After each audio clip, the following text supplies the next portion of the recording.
Olá! Na aula de hoje, conheceremos um pouco mais sobre o editor de textos Word. O Word é um editor de textos da Microsoft, ou seja, é um software licenciado. Precisamos pagar a sua licença de uso. As duas versões que mais caem em concursos públicos são a 2003 e a 2007. E entre essas duas versões, encontramos grandes diferenças. É normal nas provas ou nos editais eles apenas contemplarem lá editores de texto da linha Microsoft. Precisamos saber que é o Word. Ou às vezes eles falam editor de texto Word. Aí você pode me perguntar, tá, Ricardo, mas então eu estudo 2003 ou eu estudo 2007? Tem que estudar os dois. Precisamos conhecer os dois para as principais provas de concurso público, principalmente quando o elaborador é a CESP. Para começarmos nossa aula, é importante conhecermos o ambiente de cada um deles. Trabalharemos com o Word 2003. Então vamos conhecer o ambiente do Word 2003. Antes de mais nada, precisamos entender como acessar esse programa, que é instalado à parte do Windows, ou seja, não vem junto com o Windows. Vamos lá. Clicamos no menu Iniciar, em seguida a opção Todos os programas, procuramos Microsoft Office, que faz referência, no caso, à suíte de aplicativos do Office. Então, ali dentro desse Microsoft Office, encontraremos programas como Word, Excel, PowerPoint. Seleciono então a opção referente ao Microsoft Office Word. Ele abre o sistema e, nesse momento, vamos conhecer um pouco mais sobre o ambiente de trabalho. Na parte superior encontramos a barra de título da janela, já demonstrando lá o nome Documento 1. Toda vez que eu crio um novo documento do Word, ele atribui o nome padrão Documento 1. Caso eu crie um novo documento, um outro nome padrão será atribuído, Documento 2, e assim sucessivamente. Continuando na imagem do Word, nós observamos então a barra de menus. A barra de menus possui os menus de arquivo até ajuda. Em seguida, observamos as barras de ferramentas. As barras de ferramentas podem ser movimentadas pela tela. Basta posicionar o mouse imediatamente antes de uma delas, clicar com o botão esquerdo do mouse, segurar e arrastar até a posição desejada. Fazendo isso, observamos que eu mexi com a barra de ferramentas denominada padrão. Para retorná-la ao local, basta clicar e segurar com o botão esquerdo do mouse na sua barra de título e arrastar até onde quiser, ou simplesmente pressionar o duplo clique. Clique, clique. Lembrando que quando eu fizer qualquer operação com o mouse, vou falar simplesmente clico com o mouse e nós entenderemos que é o botão esquerdo. Na aula de hoje, observaremos o Microsoft Office 2007 e 2010, BR Office 3.3 e principais diferenças. Microsoft Office 2010. O Microsoft Office 2010, ele é uma suíte de aplicativos que contém vários tipos de programas. Programas editores de texto, programas de planilha de cálculo, de apresentações, programas para gerenciamento de e-mails e até de bancos de dados. Claro que isso vai variar um pouco da versão que eu tenho. O Office é uma suíte de aplicativos da Microsoft e eu posso ter várias versões. Home and Student, Home and Business, eu posso ter a Professional, enfim. Qual a principal diferença entre esses tipos de versões? São os softwares que vêm junto com ela. O que isso importa e o que isso pode ser importante para os concursos públicos? Na verdade, encontramos em provas várias versões desses softwares. Nós encontramos a versão 2003, a 2007 e a 2010. Portanto, precisamos estar atentos aos mínimos detalhes. Em uma mesma prova, podemos encontrar questões de cada uma das versões. Sim, isso é possível. Então vamos dar uma analisada no que aconteceu agora no Office 2010, os principais softwares da suíte Office. Dentro do Office 2010, nós precisamos entender o Word e o Excel. São os principais softwares, os que mais são cobrados. Eu não estou dizendo que o programa como PowerPoint não é cobrado. ele é cobrado também. Porém, os mais importantes para nós são o Word e o Excel, uma vez que já sabendo algumas ferramentas do Word e do Excel, nós automaticamente conhecemos as ferramentas do PowerPoint. Observe aqui na tela. Eu já coloquei aqui na minha área de trabalho os ícones do Word, do Excel, do PowerPoint e do Outlook.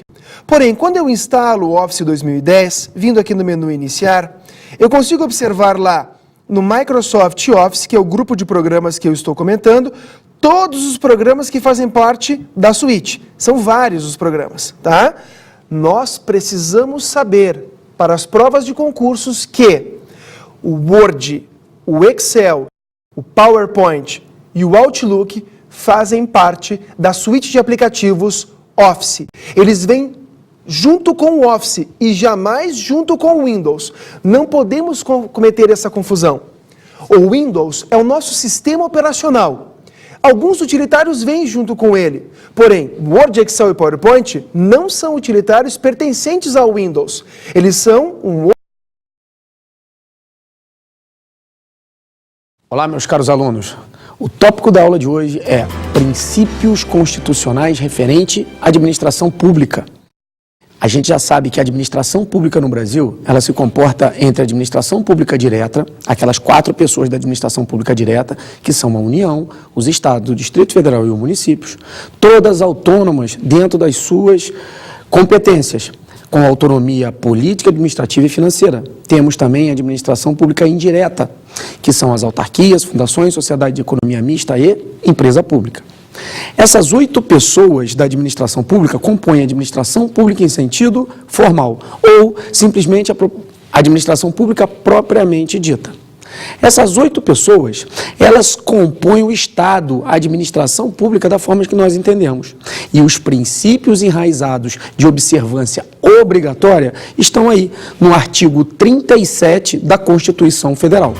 São os princípios constitucionais expressos e fundamentais de observância obrigatória para toda administração pública direta e indireta. São nesses princípios que a gente encontra os basilares, os termos basilares do direito administrativo, que é a diferença básica entre o artigo 5º da Constituição Federal, onde diz: todos são iguais perante a lei, sem qualquer distinção, garantindo-se aos brasileiros e aos estrangeiros residentes no país a inviolabilidade do direito à vida, segurança, propriedade, igualdade nos termos da lei. Lá é os princípios fundamentais da garantia do particular. Nós vamos trabalhar agora o artigo 37, que é as garantias e os princípios constitucionais da administração pública. Trabalharemos os 5 princípios expressos na Constituição Federal: legalidade, impessoalidade, moralidade, publicidade e eficiência. É o chamado LIMP. LIMP, legalidade, impessoalidade, moralidade, publicidade e eficiência. Diga-se de passagem, essa é a primeira formatação que a sua prova pode cobrar para você. A formatação mais simples de questão de concurso. Ela quer saber se você conhece quais são os princípios constitucionais expressos. Por que expresso? Expresso porque ele está escrito, tipificado, explícito no corpo da Constituição Federal. Logo no caput, ele vem trazendo que os princípios de observância do artigo 37 são legalidade, impessoalidade, moralidade, publicidade e eficiência. Vamos acompanhar aí na sua tela o texto ipsilitra do artigo 37. Diz o seguinte: a administração pública direta e indireta de qualquer dos poderes da União, dos Estados, do Distrito Federal e dos municípios obedecerá aos princípios da legalidade. Olá! Vamos dar início à nossa aula de hoje, onde trataremos de Poder Executivo, Poder Judiciário e funções essenciais da Justiça. Do Poder Executivo. Iniciamos tratando de chefia de Estado e chefia de governo. A Constituição Federal adotou como sistema de governo o presidencialismo, concentrando na figura do presidente da República as funções de chefe de Estado e chefe de governo. Quando o presidente exerce a chefia de Estado, ele representa o Estado brasileiro nas suas relações internacionais com outros Estados e organizações internacionais. quando ele exerce a chefia de governo, o presidente da República ele é responsável pela gestão dos negócios internos, políticos e administrativos. Esta é uma das diferenças entre o presidencialismo e o parlamentarismo, pois no parlamentarismo, as funções de chefe de Estado e de chefe de governo não estão concentradas em uma mesma pessoa. O chefe de Estado será o presidente ou o monarca, e o chefe de governo será o primeiro-ministro. Além disso, no presidencialismo, o presidente assume o poder independentemente de apoio do poder legislativo, bastando que ele vença as eleições. Essa autonomia do presidente da República em relação ao parlamento é uma característica do presidencialismo. Ele chega ao poder e nele permanece até o fim do mandato, ainda que não tenha o apoio da maioria parlamentar. No parlamentarismo, o chefe de governo pode ser destituído a qualquer momento pelo parlamento. Basta que ele perca o apoio da maioria parlamentar para que seja retirado e forme-se um novo governo com um novo gabinete de ministros. Investidura no cargo. O presidente e o vice-presidente são eleitos pelo sistema eleitoral majoritário, sendo vitorioso o candidato que obtiver o maior número de votos. O sistema majoritário se divide em duas espécies: o sistema majoritário simples ou puro e o sistema majoritário de 2 turnos. No sistema majoritário simples, considera-se eleito o candidato que alcançar o maior número de votos. No Brasil, esse sistema é adotado para a eleição dos senadores e dos prefeitos nos municípios com menos de 200 mil eleitores. Isso foi previsto no artigo 29, inciso 2 da Constituição Federal. Nesses casos, não haverá um segundo turno. No sistema majoritário de 2 turnos, considera-se eleito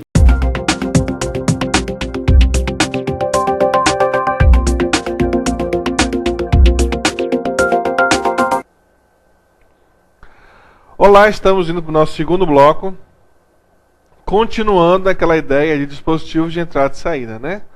Vamos agora ver como é que funciona a nossa querida, amada câmera digital. O que é uma câmera digital? Tanto a câmera digital quanto a webcam, as duas funcionam da mesma maneira. Elas têm sensores que capturam, ok? Elas têm a mesma funcionalidade física da câmera convencional. Existe um espaço escuro dentro de cada aparelho, onde a imagem captada pelas lentes é formada. O que muda é a maneira como essa imagem fica registrada na máquina padrão por um filme plástico recoberto por uma substância química fotossensível, geralmente um hidróxido ou peróxido, alguma coisa de prata.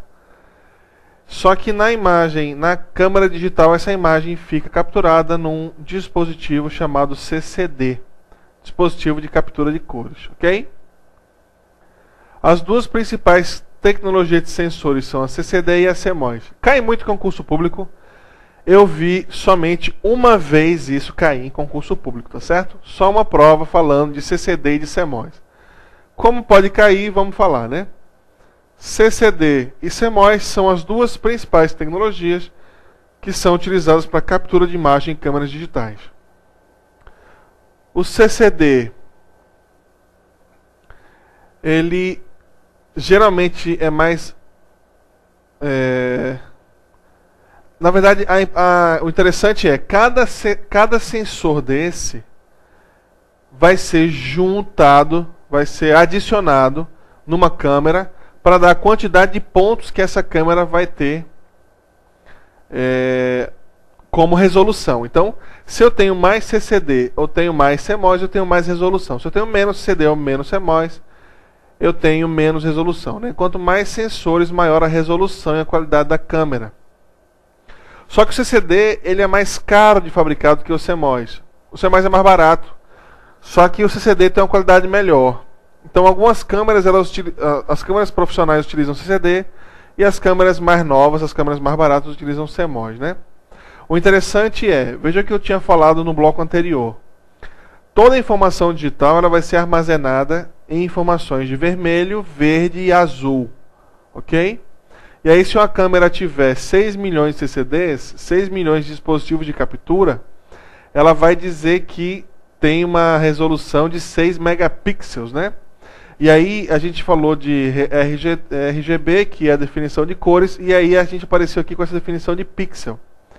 O que é um pixel? Eu vou colocar aqui para que a gente anote e se lembre depois. A unidade mínima de armazenamento digital é o byte.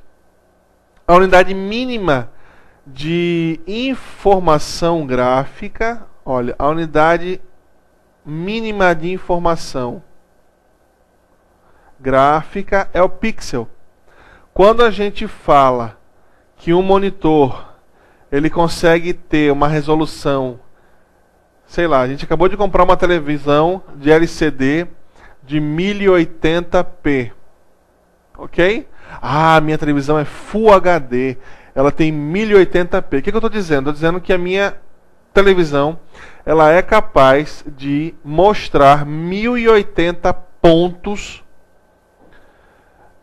numa linha, ok? Na verdade, a gente tem aí 1920 linhas por ponto e 1080 pontos por linha. Eu vou explicar isso mais na frente. Na verdade quanto mais pontos tem uma televisão, quanto maior a resolução, quanto maior a quantidade de pixels, melhor é a resolução de uma televisão. Por quê? Porque pixel é a menor unidade de informação gráfica. Um pixel é um ponto que vai ser mostrado numa tela, ok? Ele é composto de vermelho, azul e verde, ok? Intensidades diferentes dessas três cores. Se você tiver nenhuma das três cores, eu tenho o preto, que é o black. Se eu tenho as três cores com a intensidade máxima, eu tenho o branco, que é o white, ok? Lembra lá da física clássica, lá quando você estudou física clássica, né? Aquela coisa do disco de Newton e etc, etc, etc, ok? Então, o que é importante saber? CCD e CMOS são as duas tecnologias de câmeras digitais, tá certo? Como cada uma delas recebe, a quantidade recebe configuração para captar informações de vermelho, verde e azul, você tem que dividir por 4, e aí essa é a quantidade de megapixels, né? Só que a maioria dos fabricantes enrola você nisso. O importante é duas tecnologias, CCD e CMOS, que são efetivamente a maneira como a câmera captura informações digitais. Beleza, está aí a câmera digital, que é utilizada também com a mesma tecnologia da webcam. Beleza. Modem. O que é um modem? O modem, a partir do modem, a gente não vai mais falar de dispositivo de entrada e saída, tá certo? Quando a gente fala, por exemplo, de um pendrive, de um disco rígido, de um DVD, de um CD, mídia, ou seja, meios de armazenamento de informações, a gente não mais chama isso de dispositivos de entrada e saída. Por quê? Porque armazenamento parte do pressuposto que você tem um meio para gravar aquele armazenamento e um meio para receber o armazenamento. Então, esses dispositivos sempre vão ser de entrada e saída. Um pendrive é um dispositivo de entrada ou um dispositivo de saída? Se você gravar informação no pendrive e levar para o seu amigo, a nossa aula, por exemplo, ela é gratuita. Você pode gravar a aula e mandar para o amigo, olha, peguei a aula lá de hardware no site aulaslivres.com.br do professor Amilcar. Está aqui no pendrive. Se eu copiei, o computador mandou informações para o pendrive. Esse dispositivo é um dispositivo de saída. Saíram informações do computador e foram armazenadas no pendrive. Quando chegar na casa do seu amigo, ele vai colocar lá no computador e vai receber informações. Ou seja, o computador do seu amigo vai pegar informações do pendrive. Então não vai ser mais um dispositivo de saída, vai ser um dispositivo de entrada. Por isso que dispositivos de armazenamento a gente não mais chama de entrada e saída. Tanto dispositivos de armazenamento, que são os periféricos, quanto dispositivos de comunicação. Por isso estou falando do modem, chamando a atenção para essa questão do modem não ser dispositivo de entrada e saída. Ok? O modem, ele é um dispositivo de comunicação. Se você está vendo o site aulaslivres.com.br e está vendo essa aula online, provavelmente na sua mesa vai ter um dispositivo chamado modem de uma operadora de telefonia. Pode ser a GVT, pode ser a TIM, pode ser a Telemar, pode ser... Você está usando o Oi conta total, Oi banda larga, pode estar usando GVT banda larga, pode estar usando um cable modem. Aqui no Nordeste é muito comum usar esses dispositivos, né? GVT e o Oi. Ou Velox, ou usar um cable modem, que é um modem que traz tanto a sua televisão quanto a internet. Você está usando um dispositivo chamado modem. O que é o modem? Olha lá no slide.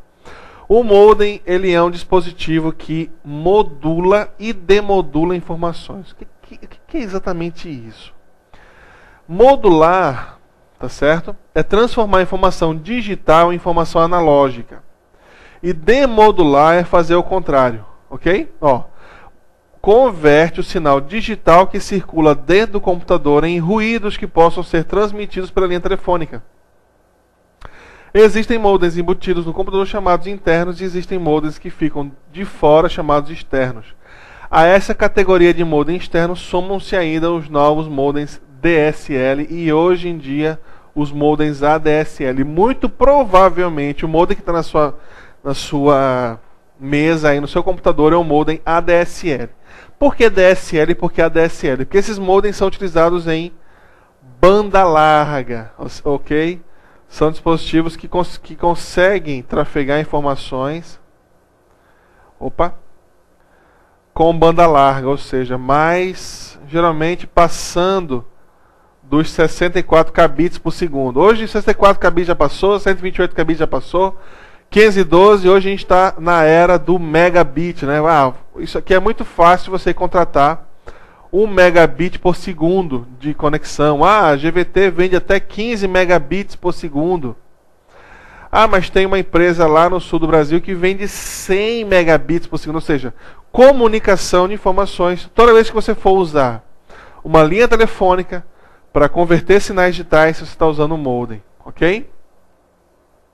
Se o modem não for externo, a gente vai chamar ele de soft modem. Geralmente quando o modem tem um circuitozinho conectado à placa-mãe, a gente vai ver isso no próximo módulo, tá certo? Lá eu acho que em alguns dias a gente vai postar esse nosso novo módulo. E aí, parte do problema de transformar essas informações ficam a cargo do processador do seu computador.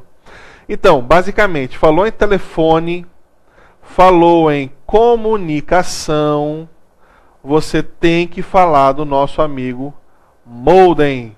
Ele transforma a informação digital que é usada dentro do seu computador em informação analógica, tá certo? Que é a informação utilizada pela linha telefônica.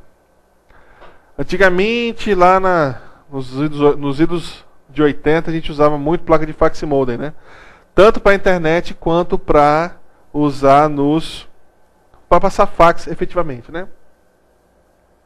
Tá aí a placa de fax modem. E aí o modem ADSL. Provavelmente o modem que você está na sua mesa é um modem desse tipo aí. Ok, nós vimos a parte de fora, não foi? Nós vimos os dispositivos de entrada e saída. Mouse, teclado, scanners, webcams, impressoras. Agora a gente vai dar uma olhadinha na parte interna. Não nessa parte efetiva aqui, ó, que é o nosso segundo módulo, tá certo? As placas, opa. Deixa eu sair daqui. Voltar para cá.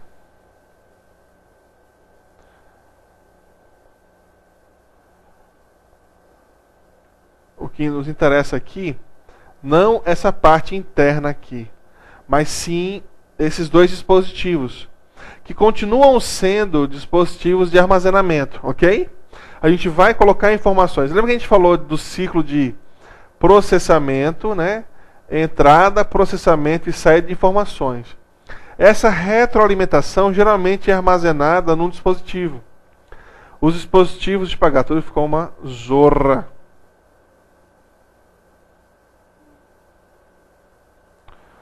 Ok. Olha só, a gente vai estudar isso aqui, ó. Nós vimos isso aqui já, né?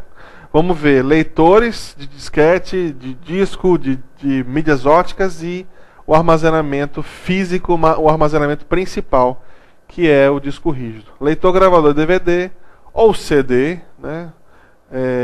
DVD é mais novo, CD é mais antigo e disco rígido, que são os nossos famosos dispositivos de armazenamento. Lembro que esse slide vai estar de forma gratuita também disponível no site, tá certo? No site com a aula. Vamos lá. O que é um disco rígido? Enquanto que existe dispositivos de armazenamento temporário, o disco rígido, por padrão, ele é um dispositivo de armazenamento permanente, tá certo? Principal característica do disco rígido, ele é um dispositivo permanente. Por que ele ganha o nome de rígido? Porque ele não é flácido, literalmente flop, tá certo? Discos rígidos são diferentes de discos flexíveis, porque ele efetivamente é feito de discos empilhados, discos metálicos, geralmente de uma liga de alumínio, tá certo? Que estão girando, estão armazenando informações de maneira metálica. Lembra que eu falei no primeiro bloco?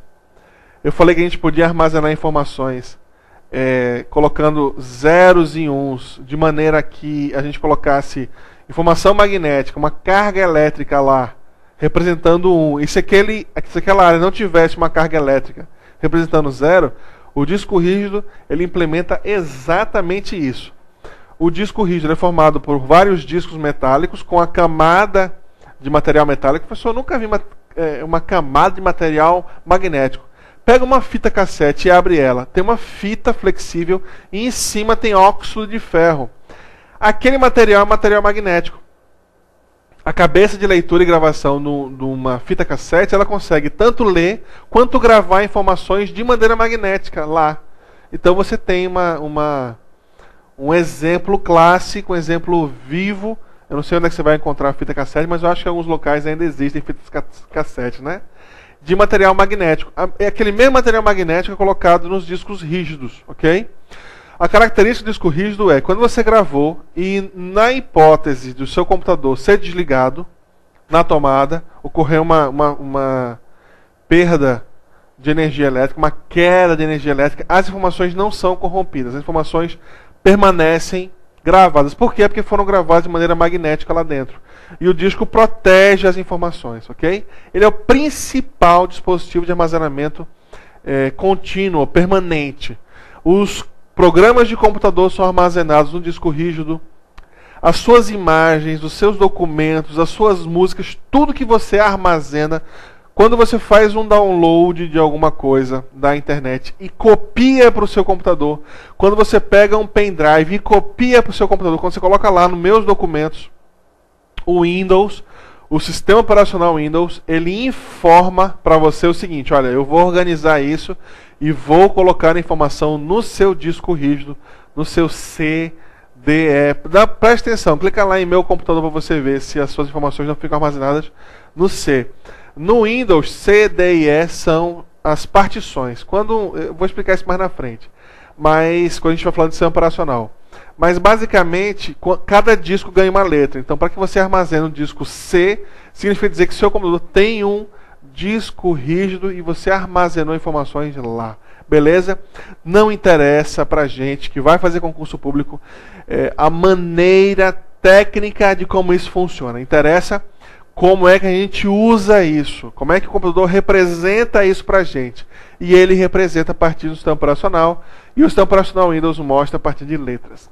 Beleza de Creuza, chuchu, sem nenhuma bronca.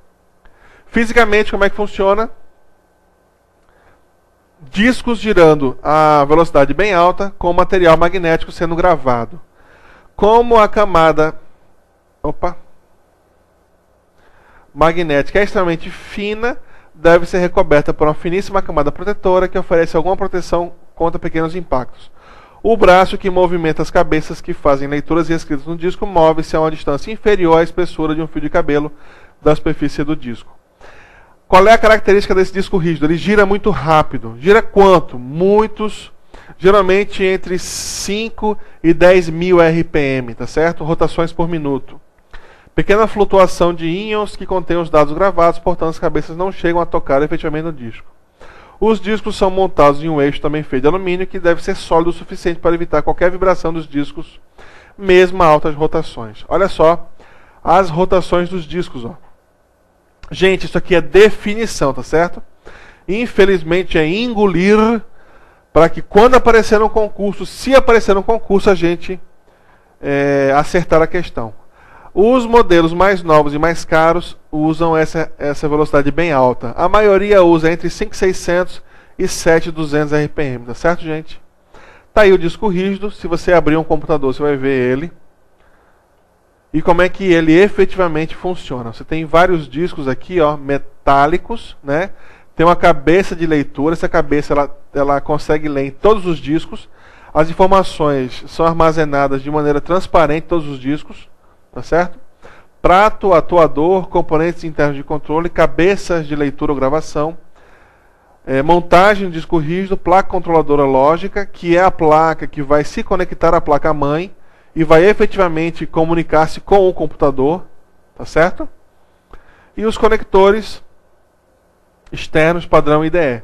Hoje existem outros conectores, a gente vai ver na próxima aula. Conectores SCSI, tá certo? Conectores SATA, conectores, quando a gente falar de barramento, a gente vai falar desses conectores. SATA e IDE são os mais recentes. Como é que isso aqui vai aparecer, SATA e IDE, a gente vai explicar na próxima aula. Vai aparecer quando a gente estiver falando de conexão com o computador, tá certo? Veja que disco rígido, ele é um dispositivo de armazenamento permanente. Você não tira o disco rígido do seu computador, nem coloca o disco rígido do seu computador quando quer armazenar informações. Ele está lá permanente. Agora, existem mídias. Mídia nada mais é do que meio magnético para que você transfira informações. Antigamente, isso era muito utilizado. Por quê? Porque redes de computadores eram muito caras. Então, preferia-se usar a rede das pessoas, né? Olha, fulano, grava aí pra mim, bota no disquete pra eu colocar lá no primeiro andar. Fulano, bota lá no pendrive, manda pra mim. Hoje em dia não tem mais isso não, gente. Hoje em dia, assim que você tomar posse e entrar em exercício no tribunal que você escolher, você vai receber lá do pessoal da informática uma conta para que você acesse os dispositivos que já estão na rede, ou seja, se você precisar mandar informação para um colega seu que está no 15º andar, ou está no interior do estado, se você está trabalhando na capital, e está com um colega lá no interior, você vai mandar informações para ele via e-mail, vai mandar informações para ele via conexão do servidor de arquivos, ou seja, você não precisa mais colocar num disquete ou num pendrive e mandar para ele, tá certo? A rede hoje em dia, ela interliga todo mundo de maneira de conexão de banda larga. Agora, antigamente existiam as mídias magnéticas para suprir essa necessidade. Vamos continuar lá nas mídias magnéticas. As mídias magnéticas, elas têm um problema intrínseco de serem magnéticas, ou seja, elas são sensíveis a alto-falantes, sensíveis a fontes elétricas, fontes eletromagnéticas, né? E talvez seja a mais antiga, ok?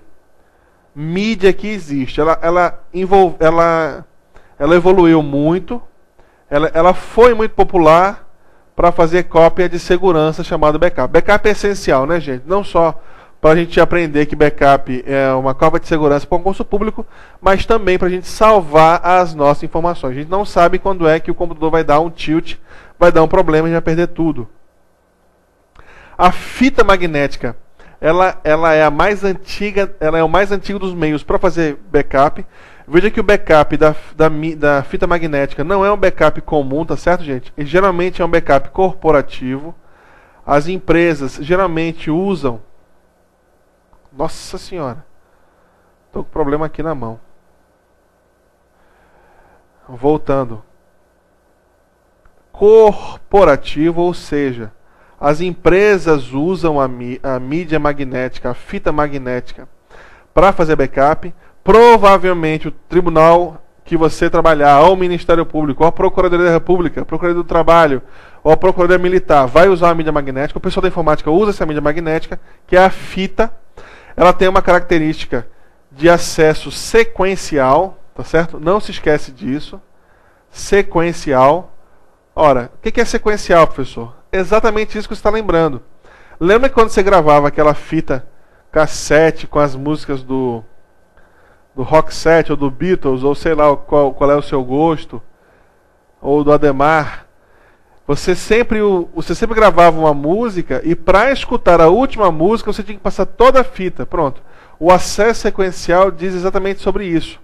Você precisa, para acessar um dado, uma informação, um arquivo que foi gravado no final da fita, passar a fita toda. Está aí a fita mais nova, fita magnética usada hoje, ela lembra um cartucho de fita. E toda vez que você falar de mídia, lembra disso. Falou de mídia, você vai falar do leitor dessa mídia. Não adianta você ter um DVD gravado se você não tem um leitor de DVD, tá certo? Isso também acontece com DVDs e todas as mídias. Discos flexíveis já não são mídias sequenciais, tá certo? São mídias não são mais utilizadas hoje, tá certo? Tinham baixa capacidade, só que eram extremamente portáteis, bem pequenininhos e armazenavam até 1,44 megabytes, tá certo? Depois de formatados ficavam um pouco menos. Está aí um disquete de 1/4. Isso aqui é só para definição mesmo, dificilmente vai cair em concurso. A não ser que seja para perguntar a quantidade de informações. Tá aí o disquete 3,1/2, ou para dizer que ele é uma péssima mídia para armazenamento, tá certo? E como sempre tem o leitor. Gente, leitor em inglês significa drive, tá certo? Ok? Drive é leitor em inglês. Se aparecer na prova driver com R, significa o programa que faz o drive funcionar no computador, tá certo? Então, driver com R no final é programa, drive sem R é o leitor físico. A gente já conhece muitos discos ópticos, né? Os discos ópticos, eles são muito superiores aos discos magnéticos, porque a gente consegue gravar de maneira que ele não sofre influência de campos eletromagnéticos, né? E eles têm uma vida útil muito grande. Comparando com os disquetes, que têm vida útil de alguns meses, os discos ópticos, CDs, DVDs, se você gravar um CD e um DVD e manter ele guardado na caixinha de acrílico, na verdade o disco ele é formado de acrílico em uma mídia que é sensível à luz, e você não colocar óleos, gorduras ou sujeira, ele dura até 100 anos. Então, ele é uma mídia muito boa para backup, muito boa para armazenamento de segurança de informações. Ok? Então, os discos, tanto CDs quanto DVDs, e a mídia mais nova hoje, que é a mídia de Blu-ray. Ué, professor, Blu-ray não é só para filme? Não, não é só para filme, não. O Blu-ray, tanto o CD quanto o DVD quanto o Blu-ray, começaram como mídias para armazenar informação de não dados de informática, de computadores, mas música, vídeo, dados de multimídia. Mas tanto os três, qualquer um dos três também é usado para armazenar informações digitais de computadores, tá certo? Como é que funciona? A gente usa laser de alta potência para fazer pequenos sulcos na espiral, conhecidos como pits. Se não tem o sulco, viram lentes. Por que eu tenho que sempre ter uma diferenciação de dois estados? Porque a gente sempre vai armazenar informações como zeros e como uns, tá certo? Então, se eu queimei, fica um buraquinho, micro buraquinho, nano buraquinho no DVD, no CD, eu vou ler aquela informação como 1 ou como 0, né? Depende da implementação. Se não tem, eu vou ler como 0, que são os lentes. O CD, a gente acha que ele é bem popular, mas a tecnologia foi desenvolvida em 79, ó, tempão, né? Ainda hoje a gente usa CD para colocar no nosso carro, né? Ou pendrive também, né? A sigla é Compact Disc, ele é um dos mais populares, tanto é que o tamanho do CD de 12 centímetros ele é usado tanto no DVD quanto no Blu-ray, tá certo? O tamanho do acrílico é o mesmo, o disco de acrílico é o mesmo, né? E ele tem um laser que grava informações num disco, né? Esse laser tem um comprimento de onda, né? E aí esse comprimento maior ou menor vai conseguir colocar mais informações, né? Se eu tenho um laser mais grosso, por assim dizer, eu só consigo colocar informações daquele tamanho. Se eu tenho um laser mais fininho, eu consigo colocar mais informações. Que é basicamente a diferença entre o CD, o DVD e o Blu-ray, tá certo? Os CDs têm capacidade de 650 megabytes até 700 megabytes. Basicamente, quando a gente falar de megabyte, B maiúsculo, byte, a gente vai estar falando de arquivos, tá certo? Arquivos. Quando a gente estiver falando de bit, B minúsculo, a gente vai estar falando de transferência de arquivos, ok? Transferência. Beleza? Perdão, transferência de dados. Se a gente estiver falando de megabytes por segundo, vai ser transferência de arquivos. Se for bit, transferência de dados padrão, ok?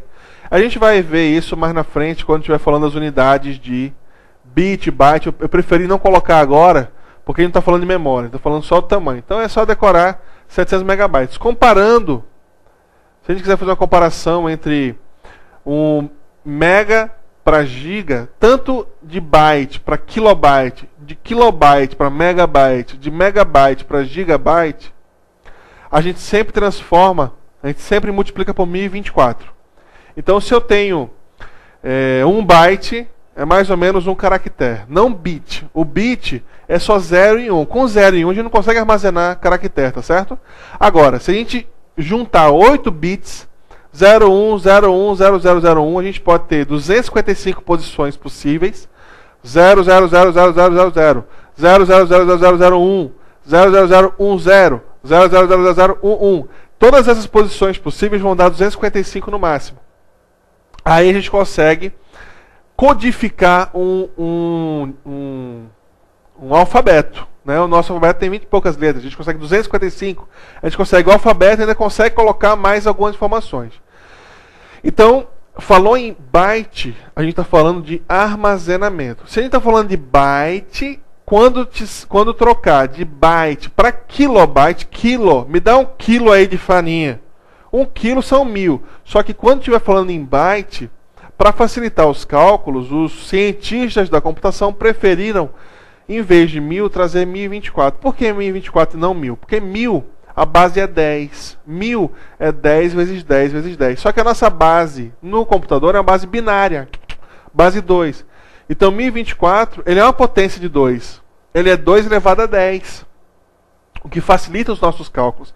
Então, 1 kilobyte não são 1000 bytes, são 1024 bytes. Então toda vez que for passar de kilobyte para megabyte, megabyte para gigabyte, gigabyte para terabyte, você vai multiplicar por 1024.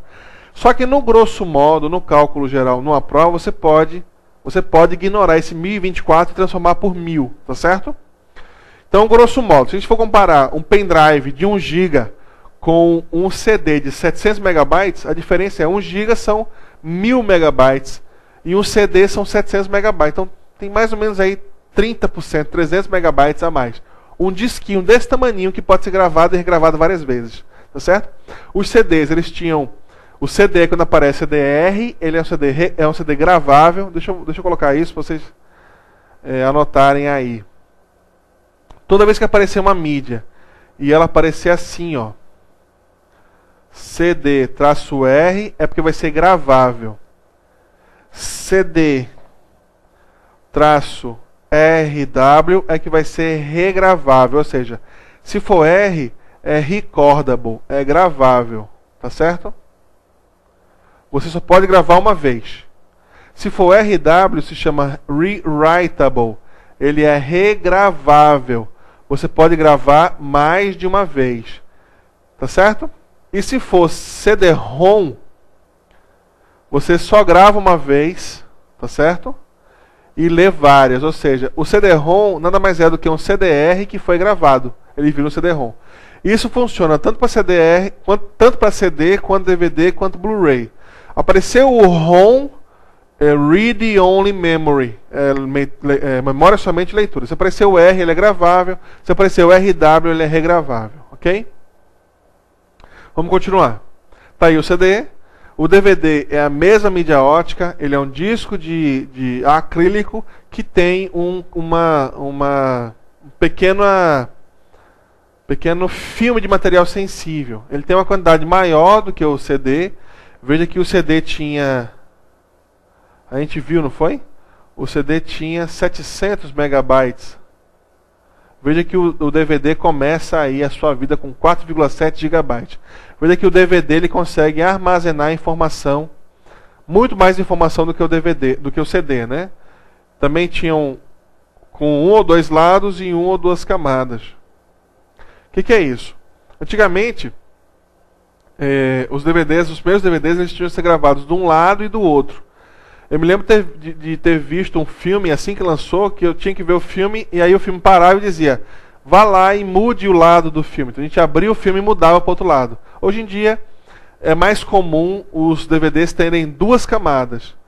Aí, você pode ler num DVD comum que você alugar na locadora, este DVD tem 2 camadas. Pode haver uma pausa quando o laser trocar de uma camada para outra. Geralmente tem uma travadazinha, que é quando ele vai mudar de lado, vai continuar o filme. Ok? Voltar para cá. Tá aí o DVD. O Blu-ray continua sendo a mídia ótica, ou seja, ele usa laser para gravar, tá certo? Mesmo tamanho, tem 12 centímetros de tamanho, né, de diâmetro.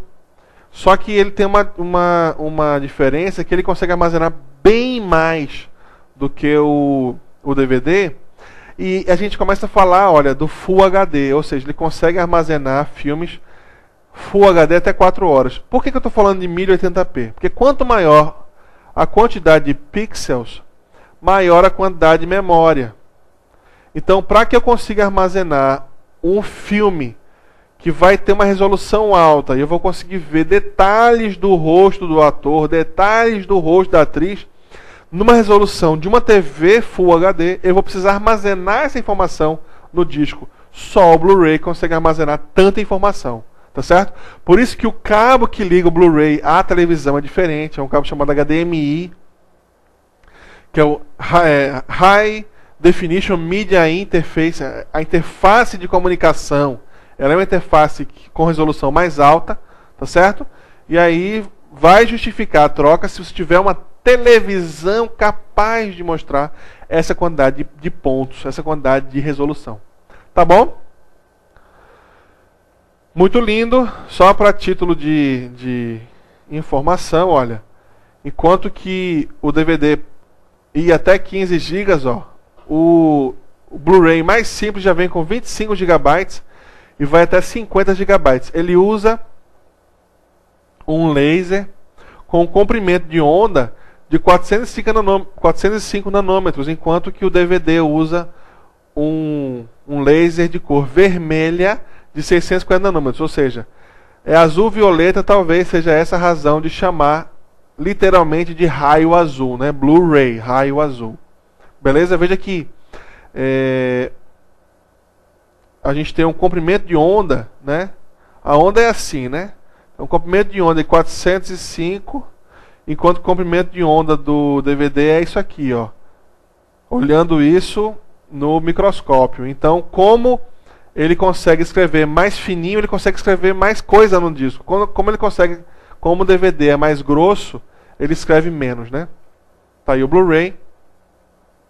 Flash discs, a gente vai voltar a flash discs no próximo módulo, que é o segundo módulo, tá certo? Flash discs, a gente vai falar mais sobre eles, porque é um tipo de memória específica. Quando a gente falar de memória, eu vou falar de novo dessa EEPROM. Primeiro a gente vai começar a falar de memórias do tipo somente leitura, depois programáveis. O que significa esse EEP e esse ROM aqui, tá certo? Flash disk é outro nome para os famosos pendrives. Ele é um chip que armazena a memória de forma reescrevível, ou seja, rewritable. Ele é o dispositivo de entrada ou saída. Pessoal, a gente não cai mais nessa pegadinha não. Mídia não é dispositivo de entrada e saída. Mídia é modo como a gente vai armazenar informações, não é dispositivo. Então a gente não fala sobre entrada e saída. Tá certo? E aí, muito utilizado em câmeras digitais, em PDAs, no iPod, nos celulares, né? Não é volátil, ou seja, isso aqui é importantíssimo para a gente ver quando estiver falando de memória. Memória é volátil e não volátil, ou seja, quando desligar a energia elétrica, ela permanece. Nos flash disks, nos pendrives, não precisa de energia elétrica para manter a informação lá, né? Todo mundo sabe disso. E aí, isso explica por que é que eles são tão populares. Tá aí o flash disk. Todo mundo tem um pendrivezinho, né? Para colocar informações. Nunca se sabe quando é que vai ter informação que um colega vai trazer. Mesmo tipo de memória usada para câmeras e até para aqueles pendrives lindinhos. O nosso material ele é baseado no material da Universidade Aberta do professor, na Universidade Aberta do Piauí. A Universidade Federal do Piauí tem um grande programa de universidade para o interior. Eu tive a honra de conhecer o professor Flávio Ferri quando eu estava trabalhando no Ministério Público Federal lá no Piauí. E a maioria das nossas formações está retirada do Creative Commons, da Wikimedia, e a gente também usou o livro do professor Andrew Tannenbaum, de hardware de computadores.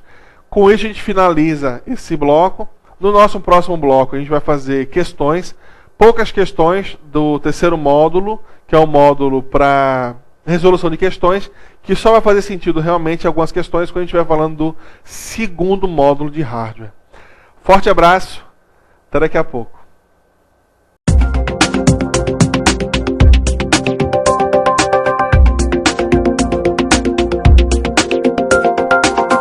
Ok, voltamos para esse segundo bloco do módulo de software.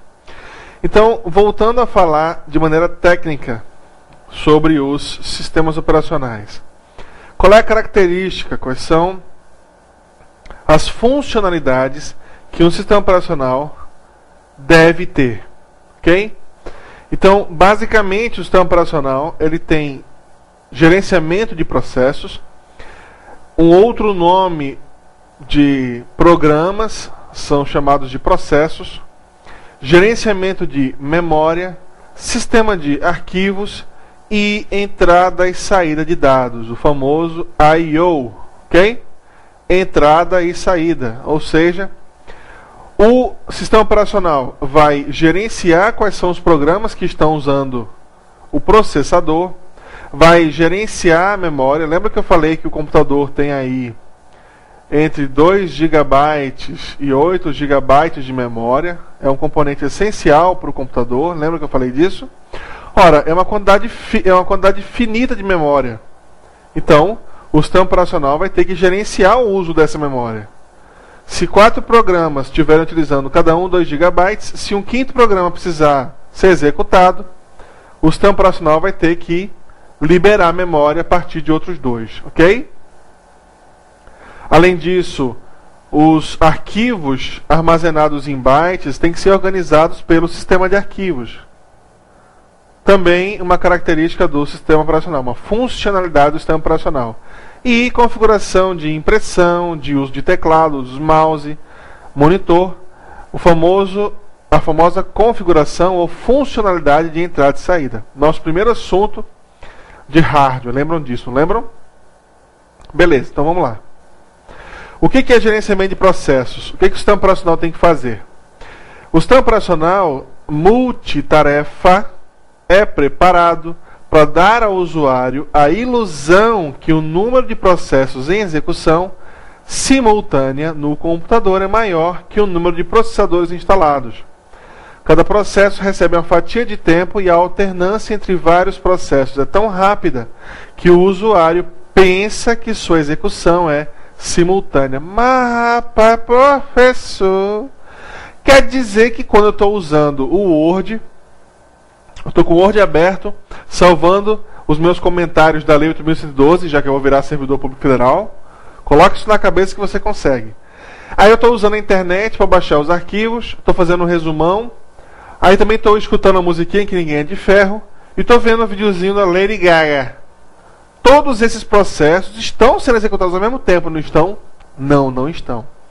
O sistema operacional, com a ajuda do processador, Lembra que eu falei que o processador, normalmente aí, um processador que você encontra no mercado faz entre 2 e 3 bilhões de instruções por segundo. Significa dizer que, num segundo, cada programa desse é executado durante uma fatia de tempo, geralmente obviamente um pedaço de segundo. O segundo é dividido em 1 milhão de partes, em 1000 partes, e aí cada microsegundo desse, o processo consegue executar várias tarefas. Ele executa um pouco da música, e você escuta aquela música. Num segundo ele consegue executar, parar e executar outro processo de maneira muito rápida. E isso acontece quando você tem um processador só. Existem computadores que têm mais de um processador. Só que, de novo, se você tem 2 processadores, você só pode fazer execução simultânea de 2 programas, utilizando cada um processador. Então o que o sistema operacional faz é dar esta ilusão da multitarefa. A multitarefa é uma característica que o sistema operacional tem, com a ajuda do processador extremamente rápido, que faz com que você tenha a ideia de que você tem mais de um programa sendo executado ao mesmo tempo. Na verdade, ele é o The Flash. Ele executa um pedacinho, para, executa um pedacinho, para, executa um pedacinho, para, só que é tão rápido que você não percebe a transição. Beleza? Vamos para lá. São utilizados algoritmos para determinar receitas, né? Para determinar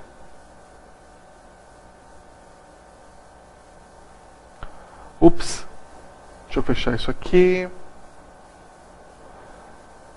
Para determinar se um processo, qual processo irá ser executado em determinado momento e por quanto tempo.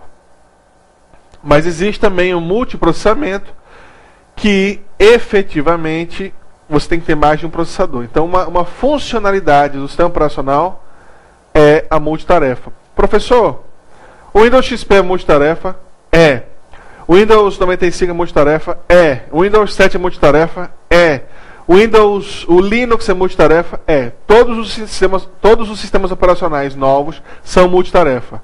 Todos eles conseguem conversar com o processador de forma que o processador interrompa o que está executando, execute outro processo, interrompa aquela execução, execute outro processo, interrompa aquela execução e volte para o primeiro, fazendo a alternância entre programas. Beleza de Creuza. Simples assim, sem nenhum problema. Outra característica, outra funcionalidade do sistema operacional, gerenciamento de memória. Se uma questão de concurso disser que um programa ele é responsável pelo gerenciamento de memória, esse programa é o sistema operacional. Nunca vai ser um software aplicativo. O sistema operacional tem acesso completo à memória do sistema e deve permitir que os processos dos usuários tenham acesso seguro à memória quando o requisitam. O que significa dizer isso? Acesso seguro. Significa dizer que um processo não pode meter o bedelho no outro processo. Se você tem 4 GB de memória, o Word está executando 1 GB. O Excel está executando 1 GB. Eles executam bem menos memória, tá certo, gente? E se você só tem 2 GB de memória, quando você abrir o PowerPoint, o sistema operacional tem que dizer o seguinte: ó, galerinha, nosso amigo PowerPoint aqui está sendo executado, eu vou roubar um pouco de memória dos dois por enquanto. Eu vou tirar um pouco de memória. Como é que eu faço isso efetivamente? Usando um outro conceito, que é o de memória virtual. Memória virtual não é memória física, é uma memória que é usada no disco rígido. Como é que funciona isso? Deixa eu mostrar aqui. Beleza, memória virtual. Imagine que você tem aquilo que eu acabei de dizer, né? Aquele cenário de vários programas sendo executados. O seu computador, tem de calma, muita hora nessa calma. Vamos lá, devagar que o santo é de barro. Ok, você tem 2 GB de memória RAM no seu computador. 2 programas estão sendo executados. Imagine que cada um deles utiliza 1 GB de memória. Todos os programas são armazenados na memória principal para serem executados, tá certo, gente?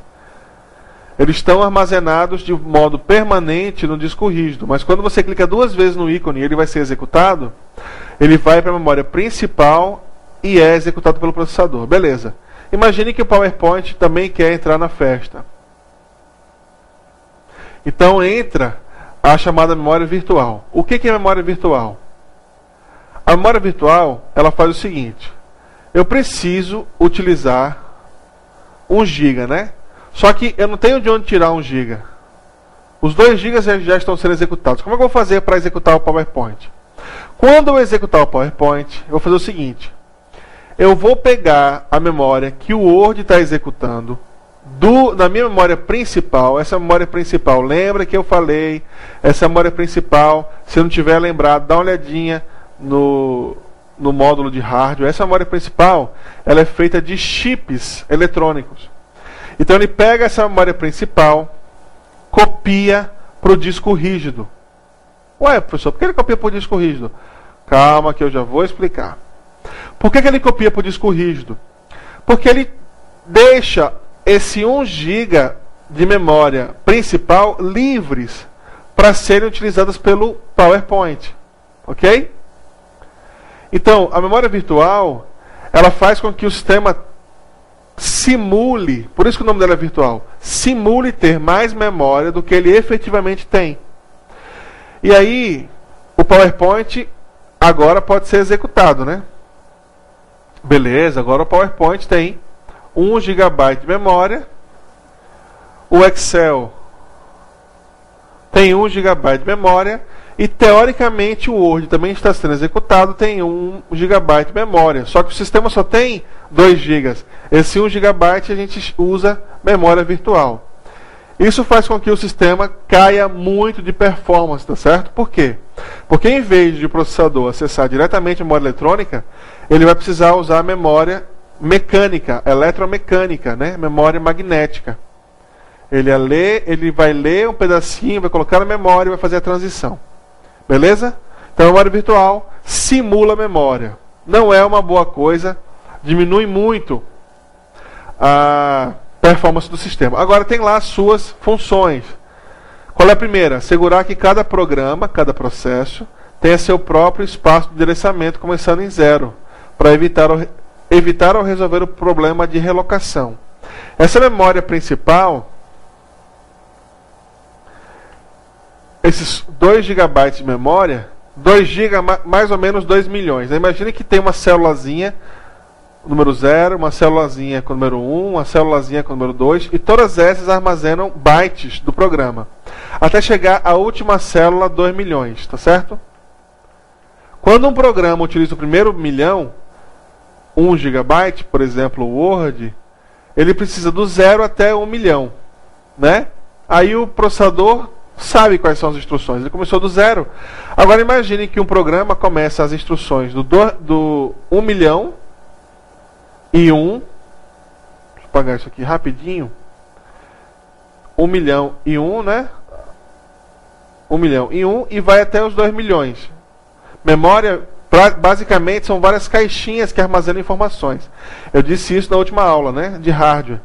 E aí, o processador vai ter que dizer o seguinte: peraí, começa no 1 milhão e 1, aí eu vou ter que fazer sempre, se aqui eu tenho informação e aqui tenho outra, eu vou ter que sempre adicionar 1 milhão, ou seja, eu não consigo endereçar isso diretamente.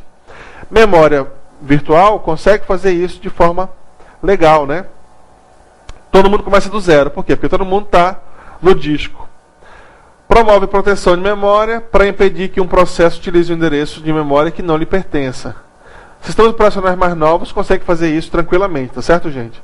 Possibilitar que uma aplicação utilize mais memória do que fisicamente existente. Isso é uma facilidade, só que isso faz com que o seu sistema fique extremamente lento. Então o ideal é que você tenha muita memória do tipo RAM. Hoje a memória RAM é barata e você não dependa da memória virtual. Beleza? Memória virtual tem lá as suas funcionalidades, tem lá as suas coisas boas, mas ela degrada muito o sistema, de maneira geral. Então vamos lá. Uma das características do sistema operacional é prover esse sistema de memória virtual. Outra funcionalidade é o sistema de arquivos. Enquanto que a memória virtual, lembra que eu falei, memória principal, memória RAM, muito bem, você que lembrou. Memória do tipo chip eletrônico, ela é volátil. Desligou, meu amigo, caiu a energia elétrica, meu amigo. Minha amiga, o gatinho passou o rabinho no cabo de energia elétrica e desligou o computador, abraço pro carteiro. Como diz um amigo lá do Rio Grande do Norte. Abraço pro carteiro, tchau. O que você tiver utilizado, o que você estiver utilizando, se você demorou 2 horas editando um texto e não salvou, essa memória vai para o espaço, essa memória é volátil. Então você precisa ter uma organização do seu disco rígido para armazenar e recuperar informações de modo permanente. Ou seja, você precisa que o seu disco rígido seja organizado para que você consiga armazenar arquivos. Isso é basicamente a função do sistema de arquivos. Como o arquivo é um conjunto de bytes, normalmente armazenado em um dispositivo periférico não volátil, e pode ser lido ou gravado por um ou mais processos. Ou seja, o arquivo do tipo .doc, o arquivo do tipo .xls, o arquivo do tipo .ppt, né? Deixa eu falar um pouquinho mais dessas extensões. O arquivo, basicamente, ele é composto de 2 coisas. Ele é composto de 2 partes. A primeira parte é o nome. O nome quem dá é o usuário, tá certo? Quando você utiliza o Word, você dá um nome para o arquivo que vai ser salvo. Então o nome quem dá é o usuário. Obviamente que o usuário tem que lembrar de dar um nome sugestivo para aquele arquivo. Imagine que o nome do... Você acabou de fazer um parecer para um procurador, você é assessor de um procurador, ou você é o assessor de um juiz. O juiz tem seu entendimento no assunto e você acabou de fazer uma sentença que vai ser homologada por ele. E aí você coloca o nome da sentença, Papai Noel voltando. O que isso tem a ver com sentença? Nada. Então o nome depende do usuário e o usuário tem que colocar um nome sugestivo, um nome que tenha relação com o arquivo. Já a extensão, quem dá essa extensão, quem atribui a extensão ao arquivo, é o programa que o criou. Tá certo? Se um programa criou um arquivo, criou um conteúdo, esse programa é um programa aplicativo. Ok? Então, quais são as principais extensões? Já que o nome você tem uma liberdade do usuário, quais são as principais extensões? As principais extensões de arquivos são aquelas determinadas pelos programas que as criaram. Então, como a gente vai falar muito de suíte de escritório, a suíte de escritório, hoje eu tô que tô. Vamos lá. A suíte de escritório,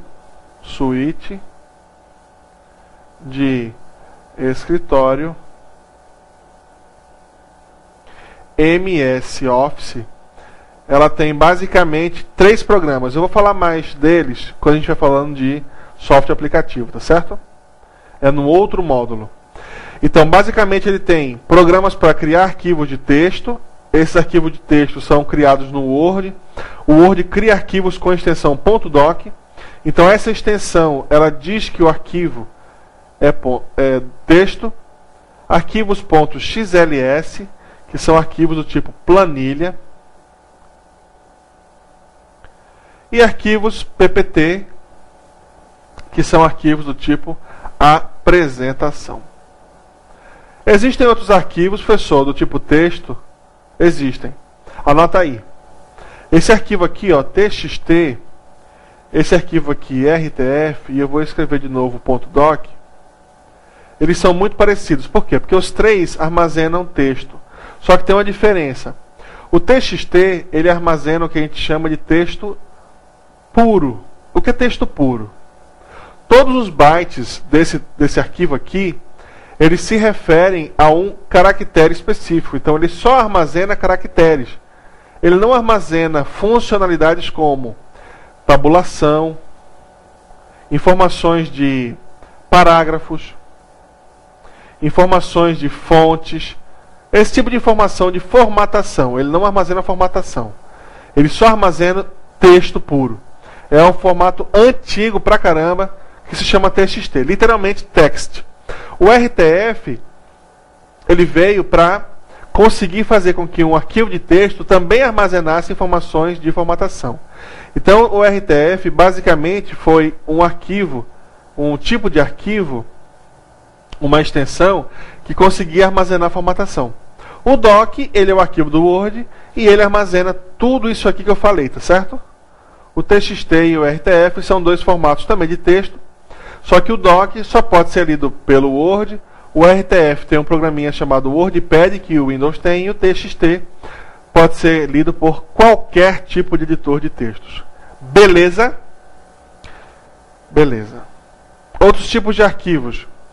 JPG, arquivos de imagem, né? PNG, TIFF, GIF. Todos esses são arquivos de imagem. Esses arquivos de imagem são também chamados de arquivo de imagem bitmap. Por que bitmap? Porque são mapas de bits. Quando você tira uma foto linda daquela paisagem que você foi, no interior de Minas Gerais, beijão pro pessoal de Minas Gerais, ou quando você foi lá em Porto de Galinhas, ver as piscinas naturais, né? A galinhazinha aqui. Ah, você que estava meio dormindo acordou agora, não foi? Essa imagem, ela não consegue ser formatada com uma função matemática. O que a gente faz é o seguinte: cada ponto aqui tem uma informação de cores e de intensidade de branco que faz com que ela tenha uma resolução e armazene informações do tipo mapa de bits. Então, informações do tipo imagem, arquivos tipo imagem, tipo bitmap, são arquivos que são capturados da internet, capturados da natureza, capturados de algum lugar. Eles não são figuras geométricas, são fotos, basicamente fotos. Quando você tira uma foto, a sua máquina salva basicamente em JPG. Existem outros tipos de arquivos de imagem, que são os arquivos de imagem chamados de vetoriais. Na verdade, são imagens geométricas. CDR, que é do CorelDRAW. Já viram falar do CorelDRAW? CorelDRAW é um programa para criar ilustrações.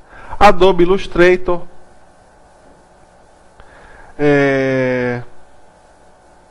Na verdade, o TIFF lá também, ele armazena arquivos do tipo vetorial, SVG e etc. Ou seja, esses arquivos aqui, eles armazenam basicamente figuras geométricas, ilustrações, gradientes. Basicamente, essa figura ela pode ser representada por uma fórmula matemática, função seno, para fazer essa elipse. Ou, isso aqui é um triângulo, o ponto tal e o ponto tal. Esse arquivo é armazenado por uma informação vetorial. Beleza, além disso, a gente já conheceu os arquivos XLS, que é um arquivo do Excel, de planilha eletrônica. Eu já vou falar também do arquivo, eu vou falar disso depois de novo, tá certo? ODS, que é arquivo de planilha do Calc, que é o equivalente de planilha eletrônica do BR-Office, e PPT, que é do PowerPoint,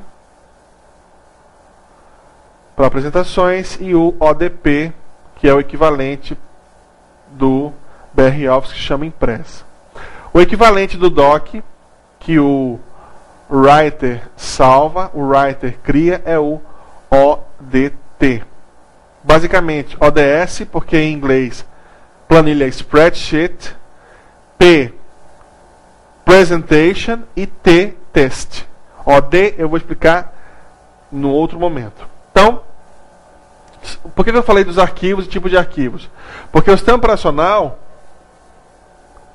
é que vai ser o responsável por armazenar esses arquivos. Então, ele vai ter que formatar o seu disco rígido para criar um sistema de arquivos, em inglês File System, ou FS.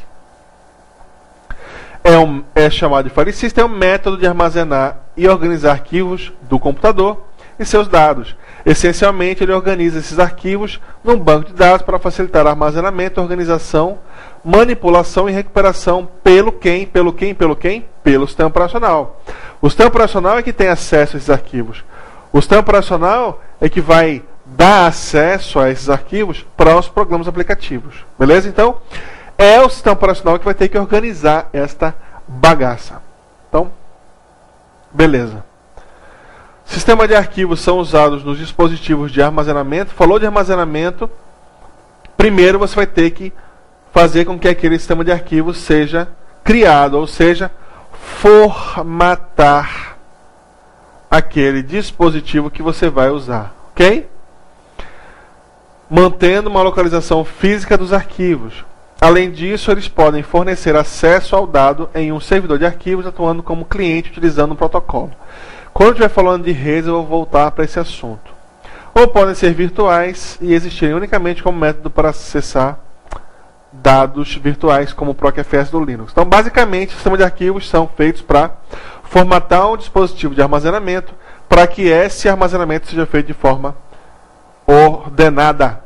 Muitos sistemas de arquivos fazem uso de um dispositivo de armazenamento de dados que oferece acesso a uma lista de setores físicos de tamanho fixo, geralmente a potência de 2. Por quê? Porque nós trabalhamos com bits e bytes. Então, nada mais fácil do que armazenar também o disco rígido em bytes. Quando você tem um disco rígido, o disco rígido de forma eletrônica diz para o sistema operacional o seguinte: querido sistema operacional, se você quiser usar esse setor aqui, esse setor inteiro, ele tem 20 kilobytes. Então o sistema de arquivos, ele organiza os setores, faz a relação entre setores e quantidade de bytes do disco rígido. Esse file system, ou sistema de arquivos, é responsável por organizar esses setores em arquivos e diretórios e manter o registro de que setores pertencem a que arquivos e quais estão livres, para que um não sobrescreva o outro. Muitos deles endereçam os dados em unidades chamadas de cluster. Isso aqui é interessante lembrar, tá certo, gente? Cluster, ou blocos que contêm um certo número de setores de disco, 1 a 64. Esta é a menor parte de um disco que pode ser alocada para armazenar um arquivo. Deixa eu mostrar aqui, eu vou chamar atenção para o cluster, que geralmente cai em concurso público. O que é um cluster? Um cluster, ele é uma quantidade, ele é uma caixinha que armazena uma quantidade específica de bytes. E quando o sistema de arquivos é criado, quando você formata o disco rígido, você escolhe o tamanho do cluster. O que é o cluster? O cluster diz o seguinte: se você precisar armazenar um arquivo, esse arquivo vai ter que ser armazenado nos clusters. Ele vai ter que ser armazenado nessas caixinhas, nesses blocos. Ok? Isso quem organiza é o sistema de arquivos. Uma característica interessante é o seguinte: você não pode colocar dois arquivos ou partes de dois arquivos diferentes no mesmo cluster. Então, se um arquivo tiver 4 kilobytes e quiser ser armazenado num disco rígido, no sistema de arquivos, por exemplo, o arquivo A tem 4 kilobytes, ele vai usar um cluster inteiro. Se um arquivo B tiver 1 kilobyte, ele pode ser armazenado aqui no outro cluster? Pode.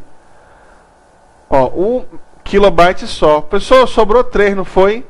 Se eu tiver um terceiro arquivo aqui que tenha 3 kilobytes, eu posso armazenar esse aqui, né? Não, muito bem, você prestou atenção. Você não pode armazenar dois arquivos, pedaços de dois arquivos no mesmo cluster. Você vai ter que utilizar um terceiro cluster para armazenar 3 arquivos. Então, olha, aqui sobrou 3K, aqui sobrou 1K. Então, essa relação entre tipo de cluster, tamanho de cluster e o que o uso vai ter para o computador, quem faz é o administrador. Geralmente o Windows trabalha de maneira automática. Ele coloca um cluster, geralmente 16K, para o sistema operacional, para o seu sistema de arquivos, e aí os arquivos eles tendem a perder menos espaço no disco. Eu vou mostrar uma maneira bem rápida para você ver quantos clusters estão sendo utilizados num dado arquivo. Ou seja, existe uma diferença entre a quantidade de tamanho de um arquivo e qual é o tamanho dele no disco. Por quê? Por causa do cluster. Então, cluster, questão de concurso. Cluster é a menor unidade que pode armazenar um pedaço de um arquivo. Beleza? Beleza. Então, vamos lá. voltar para o nosso sistema de arquivos. Quais são os tipos de sistema de arquivos principais do Windows? O Windows usa basicamente dois tipos de sistema de arquivos. O FAT e o NTFS. O FAT já não mais está sendo utilizado, tá certo, gente? As versões mais antigas do FAT já não são mais utilizadas. O sistema relativamente novo é o NTFS. Com a vinda do Windows 7, nós temos um outro sistema de arquivos. Quais são eles? Vamos lá. O FAT é um sistema de arquivos. Então, se você tem um disco rígido que você acabou de comprar numa loja de informática, para que o Windows possa ser instalado, você vai ter que formatar esse disco. Formatar o disco nada mais é do que criar um sistema de arquivos, tá certo? Para esse disco. Por que eu vou criar um sistema de arquivos? Porque o sistema operacional precisa de um sistema de arquivos para que o armazenamento seja feito corretamente.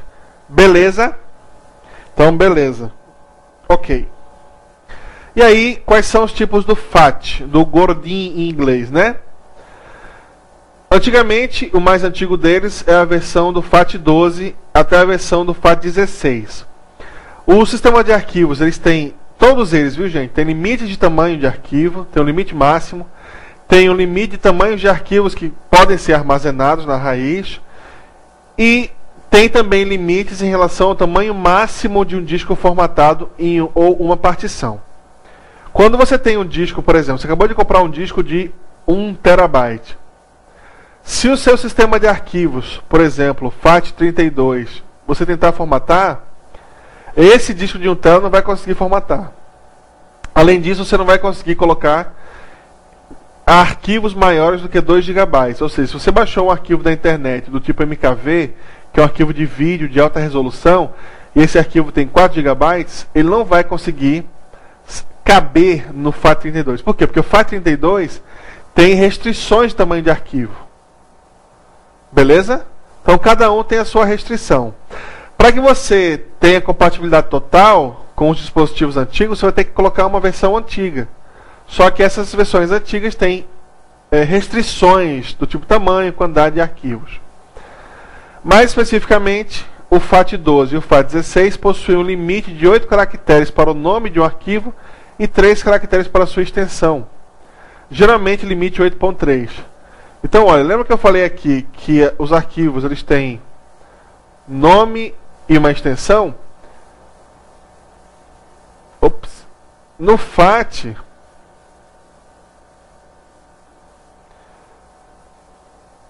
no FAT12, no FAT16, esse limite era 8.3, ou seja, você podia no máximo colocar o nome de um arquivo deixa eu ver, parecer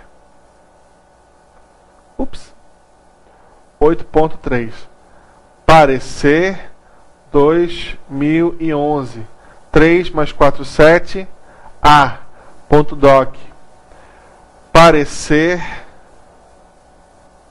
2011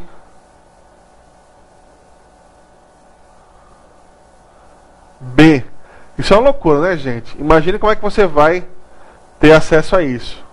Esse limite ele foi mudado com o VFAT. O VFAT conseguiu dar tamanho de arquivo de 255 caracteres, o que a gente chama de long file names, ou seja, o limite hoje é bem maior.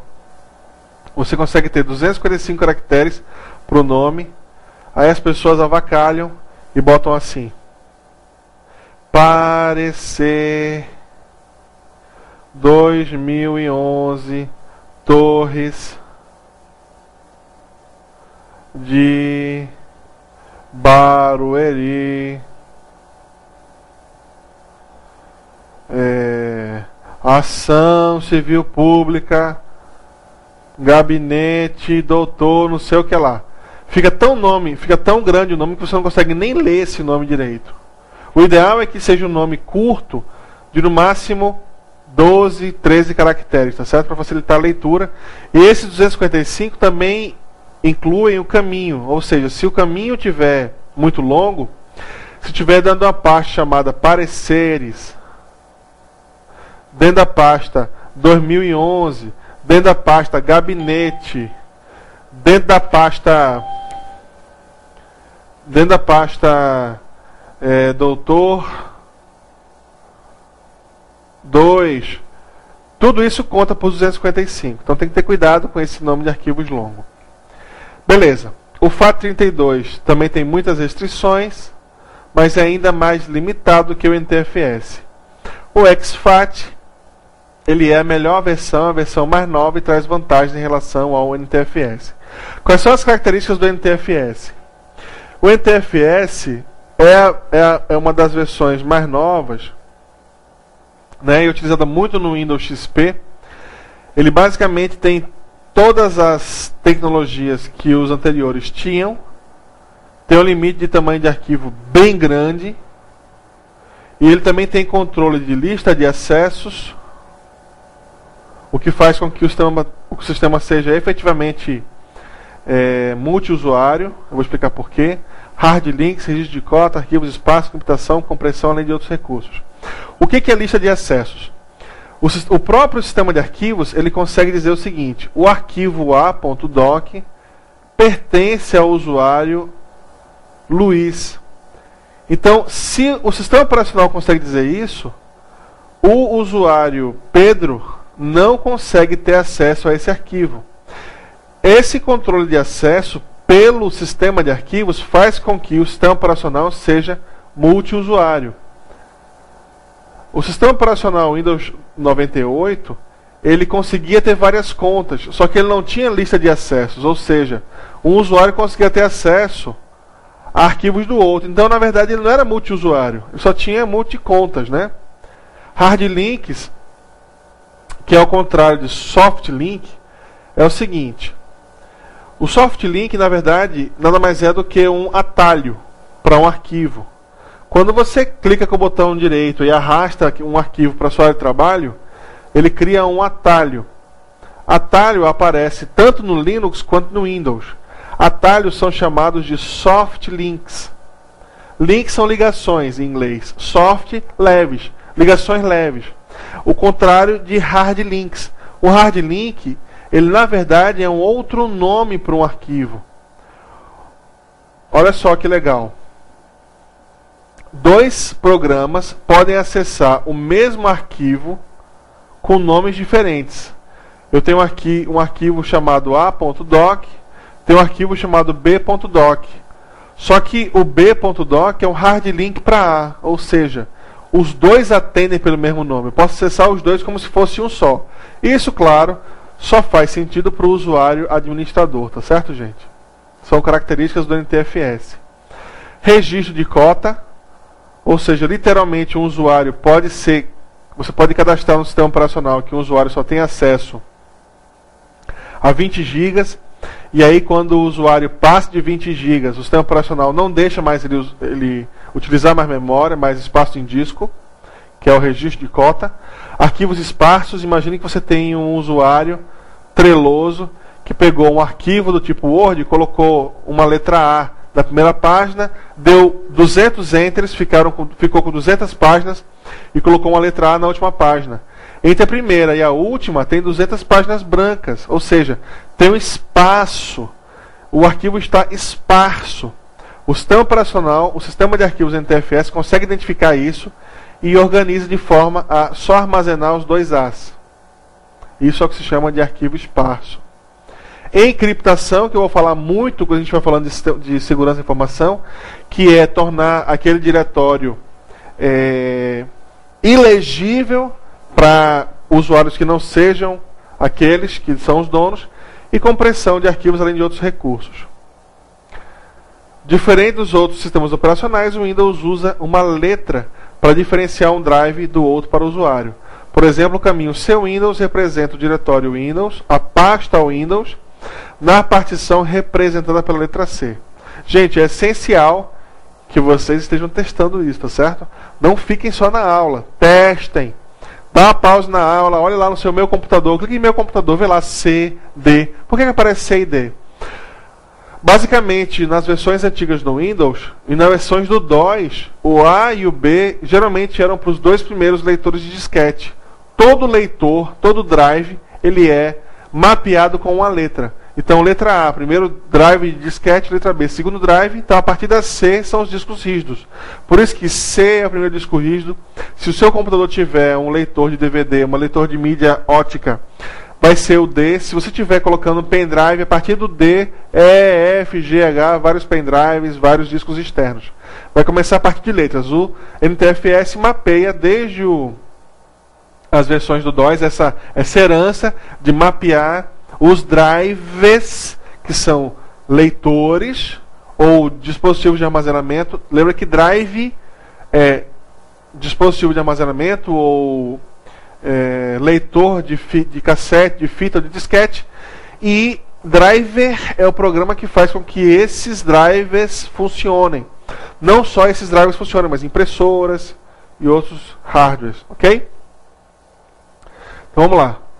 Partição primária. Partição, gente, é o seguinte: você pode ter no mesmo disco.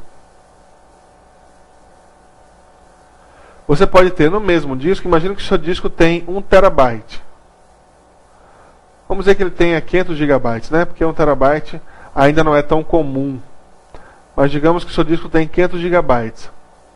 E aí você quer fazer o seguinte: você quer separar ele no meio para ter uma parte lógica, um drive lógico chamado C, para colocar só os programas, e uma outra parte que vai ter um outro nome chamado D para todos os seus arquivos pessoais. Essas duas organizações lógicas são chamadas de partições. Eu preferencialmente não gosto muito, tá certo? Por quê?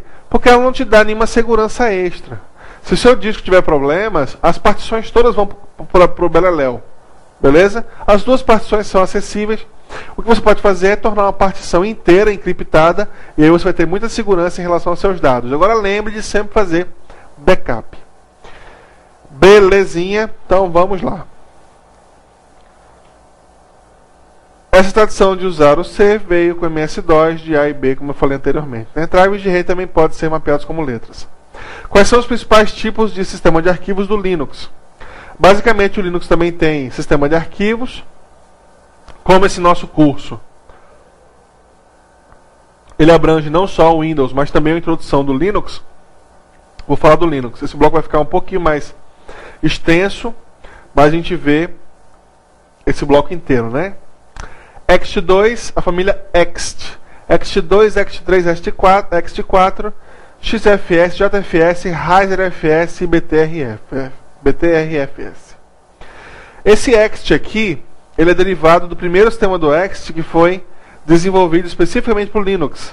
Ele possui uma estrutura de metadata inspirada no tradicional file system, ou sistema de arquivos do Unix. O Linux, eu vou falar na introdução a Linux, ele é derivado de um sistema operacional excelente chamado Unix. Quando chegar lá eu vou falar nele. E como ele foi também derivado do Minix, ele suplanta, né? Ele vem trazer algumas limitações. Basicamente, o que o ext2 tem? Ele divide o espaço do disco em blocos, os mesmos blocos que o Windows chama de clusters, tá certo? No Linux a gente chama de blocos mesmo, que são organizados em grupos de blocos analogamente, nossa, tá ruim hoje. Analogamente aos cilindros no UFS. Isso é feito para reduzir a fragmentação e minimizar o número de pesquisas de disco quando for ler arquivos grandes. Não possui journaling. Olha só, uma coisa que o Linux está à frente do Windows é o meu querido journaling. Olha que negócio interessante, é o journaling. Professor, jornalmente, né, professor? Não, meu querido, não é jornalmente, não, nem minha querida. Journal é registro, tá certo? Basicamente é registro de alguma coisa. O sistema de arquivos com journaling, ele mantém o registro de todas as ações que serão realizadas num diário de ocorrências antes de efetivamente executar a ação. No evento de falta de energia elétrica, com o sistema desligado incorretamente, ele é mais facilmente recuperado com menos chance de arquivos corrompidos. O Windows, por padrão, se você estiver trabalhando num arquivo muito grande e acabar a energia elétrica, além de você perder o que estiver trabalhando, o arquivo pode ser corrompido, ou seja, o arquivo pode se tornar ilegível. Isso acontecia muito nas versões antigas do Windows, nas versões antigas do Word. O journaling no Linux, como o Linux ele é feito para ser um sistema operacional estável, ele antes de escrever, antes de editar um arquivo, ele mantém o registro do que vai ser feito. O que acontece? Se no momento em que aquela ação for feita, acontecer um evento de energia elétrica, aquela ação é registrada. Ele não vai executar aquela ação antes de fazer um diário de ocorrências. Então, acabou a energia elétrica e o sistema foi desligado incorretamente. Quando ele voltar para verificar quais são os arquivos que estão abertos, que estavam abertos anteriormente, ele vai perceber que ele fez o registro antes. Se ele conseguir identificar os registros, beleza. Se ele não conseguir identificar os registros, você perdeu tudo, mas o arquivo não está corrompido. Se ele identificou o registro, ele consegue tornar aquele arquivo legível novamente. Muito boa essa característica do journaling. Faz o registro anterior. Claro que a performance do sistema cai um pouco, né? A leitura e a escrita caem um pouco.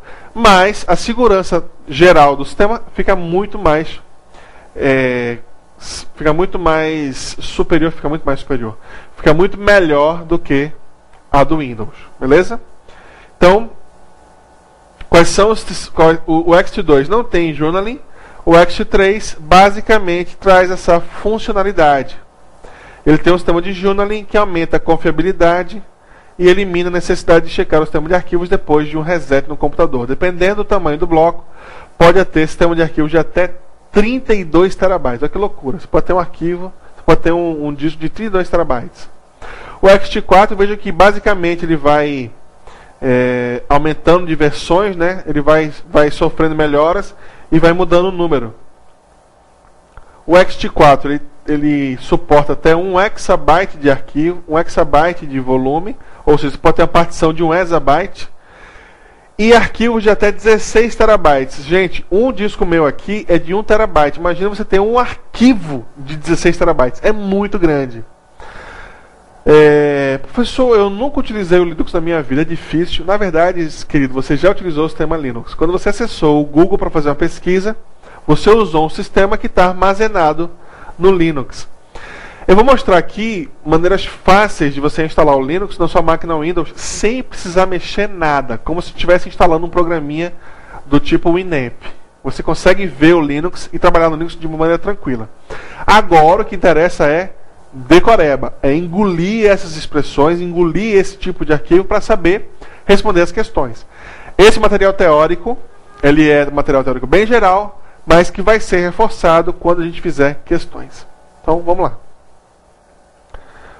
Outros tipos de sistemas arquivos que o Linux suporta: ReiserFS, JFS, HPFS, SWAP. SWAP, ele nada mais é do que o sistema de arquivos de memória virtual do Linux. O Linux tem um sistema de arquivos específico para memória virtual.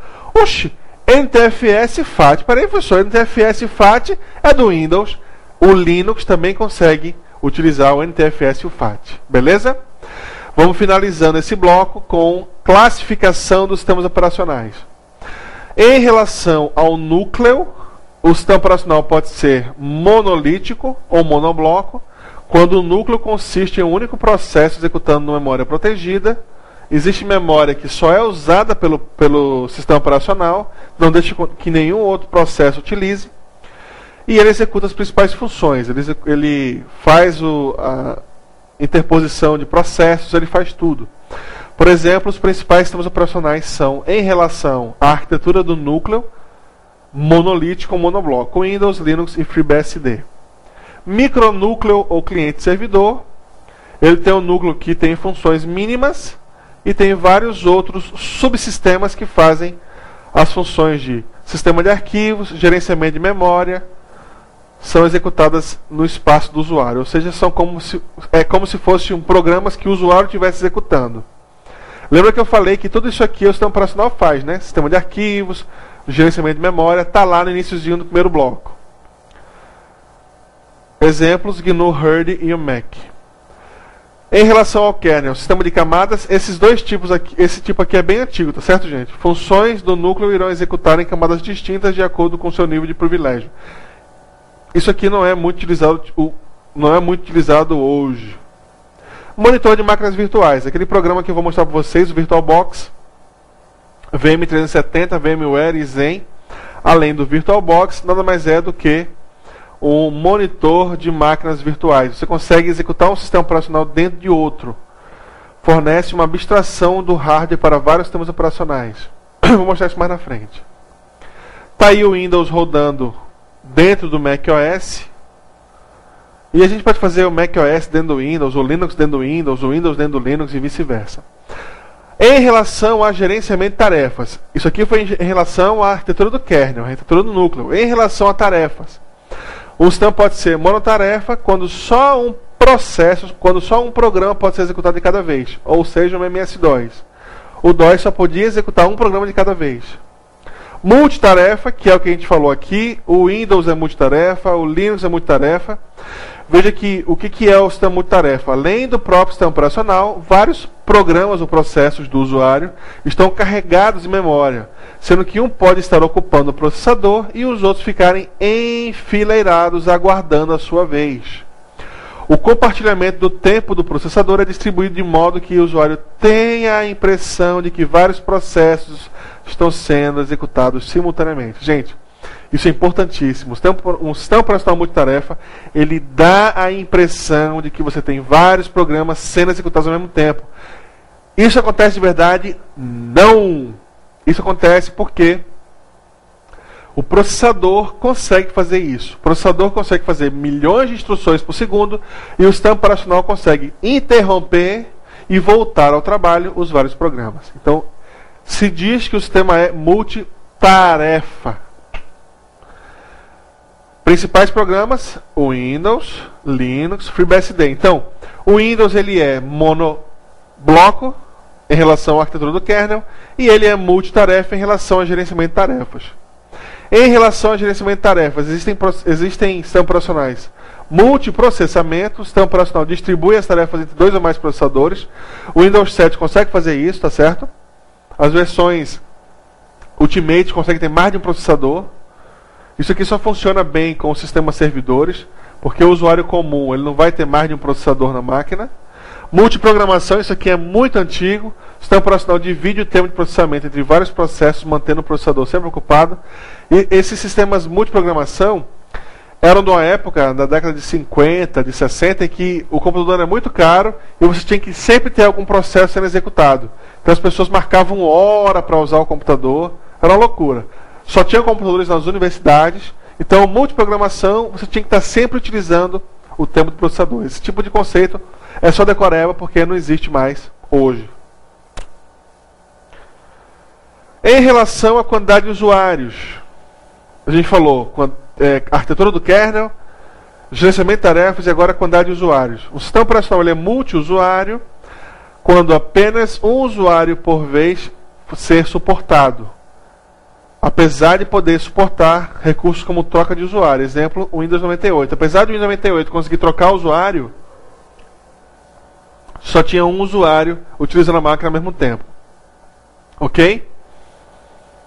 Multiusuário, vários usuários usam o computador ao mesmo tempo, seja por diversos terminais, seja por conexão remota como é SSH. Peraí, professor.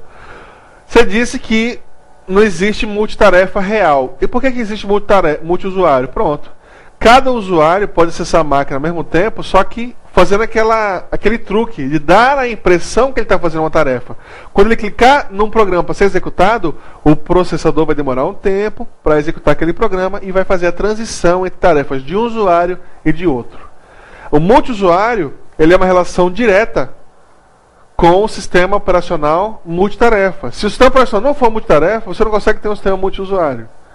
Isso é meio óbvio, né? Por quê? Porque você não vai conseguir ter com que um usuário execute um programa, teoricamente, ao mesmo tempo que outro programa seja executado de outro usuário.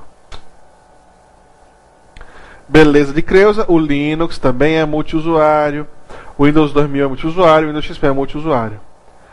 Acabamos este bloco, ficou meio longo, mas vai valer a pena. A gente usou a Wikipédia, usou o livro do professor Tannenbaum. Forte abraço. No próximo bloco a gente vai fazer algumas questões genéricas de sistemas operacionais. E aí a gente vai ter um bloco de introdução ao Windows, principais características, e um outro módulo de introdução a Linux, principais características, principais subsistemas, como é que esses dois sistemas funcionam, para que a gente consiga ter uma base legal para falar de softwares aplicativos. Forte abraço, fiquem bem, acompanhem nosso site, daqui a pouco está saindo uma revista, se quiser acompanhar, e também a gente vai estar editando uma revista também de resolução de questões. Eu vou publicar próximo dos concursos do Tribunal Regional Eleitoral do Ceará e próximo do Tribunal Regional Eleitoral de Pernambuco, TJ de Pernambuco, uma resolução de questões dos últimos concursos 2011 e 2010. Forte abraço, obrigado pela audiência. Tchau, tchau.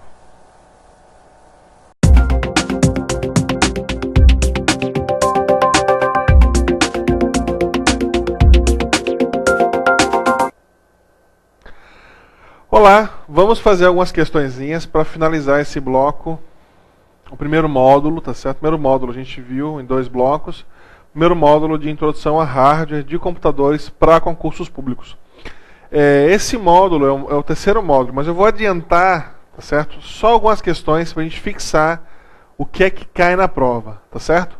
A gente vai refazer essas questões também quando estiver vendo o terceiro módulo, depois do segundo módulo, que é hardware de computadores, só que dentro do computador, placa-mãe, memória, processador, barramento, como é que isso funciona internamente. E aí, unidades, inclusive, a gente vai ver isso no terceiro módulo. Aí, pra gente agora, eu vou fazer só algumas questões para reforçar aquilo que a gente tinha falado, tá certo? Vamos lá. Primeira questão que caiu no concurso do Cone Sul, essa questão caiu numa prova antiga do Cone Sul. A gente usou esse material para o último concurso que houve aqui para o Tribunal Regional Eleitoral em Pernambuco, tá certo? Então, vamos lá. O periférico...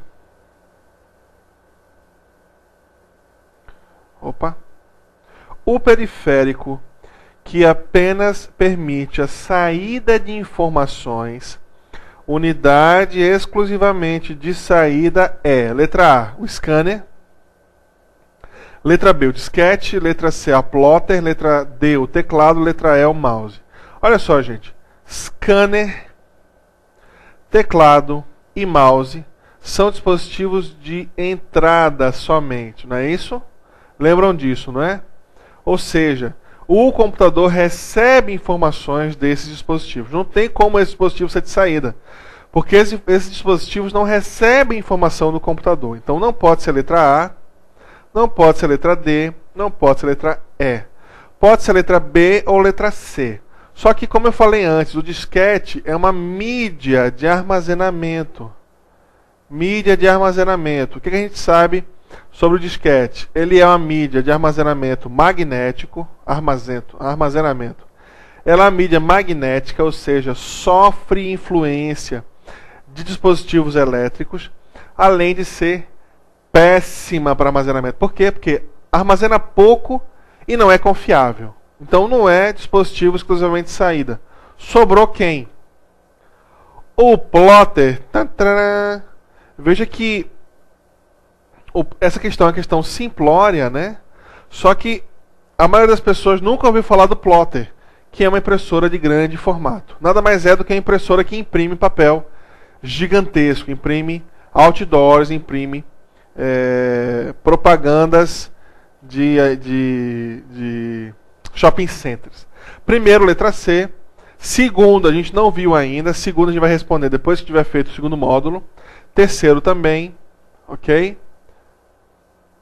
Quarto, quinto, sexto.